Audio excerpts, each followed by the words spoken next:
When we get to a level in a professional field that qualification and certification may no longer matter, the fact that one got to that position is proof enough of proficiency, competence, and knowledge. Executive presence is a necessary tool for professional advancement, and the good news is that it can be learned. In this episode, we'll be sharing how to develop executive presence that can propel you ahead among your peers. Hello and welcome to Manners on the Go. I trust it's been a beautiful week for you and I hope you're minding your manners too. It's been a pleasant journey on Manners on the Go and I say thank you for riding with me. When we get to a level in a professional field that qualification and certification may no longer matter, the fact that one got to that position is proof enough of proficiency, competence, and knowledge. However, to climb further or higher on the rung of that professional ladder, certain factors become necessary. Executive presence is an essential ingredient for the next leap into the next phase. Differentiators are essential for progress in career and business.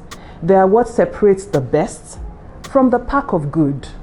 Having an executive presence is a differentiator that can give one an advantage amongst one's peers in a world filled with stiff competition. In this episode, we'll be sharing how to develop executive presence that can propel you ahead among your peers, especially in an organization or in a competitive field. What is executive presence, you may ask? While a lot of people believe that executive presence is difficult to define because it is rather perceived or spotted or sensed in leaders, Sylvia Ann Hewlett, an author and thought leader, however, gave a rather simple definition of what it is. She defines executive presence as how one acts, speaks, and looks. From the definition of this thought leader, having an executive presence is a skill which can be learned. Here are 10 things to consciously build to develop an executive presence. Number 1, self-awareness of strengths and weaknesses. There is power in knowing what you're good at, what you can develop more, and what your shortcomings are. When you understand what your strengths are and channel creative energies in those areas, the likelihood that you would develop faster and progressively in that line of endeavor is higher. People have better chances of being promoted to leadership positions when they function in their areas of strength. Number 2, interpersonal relationships. One of the effective traits of leaders or anyone aspiring to be one someday is to lead people effectively for a common goal. In a recent Harvard University research, the top 7 skills of strong leaders are based upon their ability to foster good interpersonal relationship with and among their people. Having the consciousness to develop a workable and respectable relationship with people, especially in a professional setting, is a distinguishing trait of leadership. You want a seat at the table? Improve your interpersonal skills. Number 3, professional network. Being able to build a professional relationship, not just with people within your organization, but also with those within your area of professionalism, shows emotional and intellectual intelligence. A valuable professional is one who not only knows people within his or her line of work, but those in other professions too, to foster mutual beneficial relationships. Number 4, effective communication. Another distinguishing trait of great leaders is their ability to be able to say exactly what they mean, and for those who are listening to understand what is being said. This takes a lot of practice.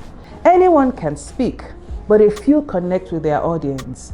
When a team understands a message being passed across to them by an individual, they are most likely to need less monitoring, which could be cost-effective for an organization. Organizations would most likely promote to a leadership position an individual who can get others to understand and do what would move the organization forward. Number 5, appearance. Anyone who desires to be at a top echelon of any profession cannot afford to dress according to his or her mood. Professional appearances are deliberate. The way and manner in which one appears in a business environment tell how much that individual values his or her progress in that profession and organization. Paying attention to the details of how one appears shows not only how one perceives him or herself, but the value one has in the organization one works in. Appearance shows representation. Number 6, professional proficiency. Organizations want problem solvers at the helm of their affairs. Individuals who have distinguished themselves as solution providers in their areas of expertise get noticed, and thereafter, the chance to become a leader. You've got to be intentional about owning your skills, reskill or upskill where you need to. Number 7, inclusive leadership.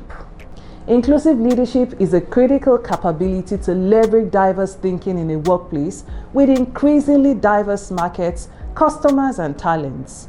People who genuinely go all out to develop subordinates show that they care about the next generation of leaders their organization would produce. When a professional is enthusiastic about mentoring others, he or she can easily be spotted for a higher role in the organization. Organizations value those who provide mentorship to upcoming employees. Number 8, having a respectable character. Noble and honest character traits are admirable and speak well of anyone. Professionals whom others can vouch for have more opportunities to be nominated for leadership positions. Gossipy and dishonest personality traits are a put-off in professional environments where most employers hire for character and train for skill. Number 9, confidence. An individual who exudes confidence understands, demonstrates, and communicates what he or she knows. These types of people are easy to identify because they set themselves apart from the crowd. Number 10, empathic listening. Apart from being able to communicate effectively, listening to understand is also an admirable trait that sets one apart in an organization. A go-to person who gives the time to attend to others is noticeable. Noticeable people, especially for commendable things, get to be moved to a higher level of leadership. Executive presence is a necessary tool for professional advancement, and the good news is that it can be learned. I hope this has helped someone listening. Don't forget to share this with your friends. It could go a long way. See you in the next episode. Goodbye.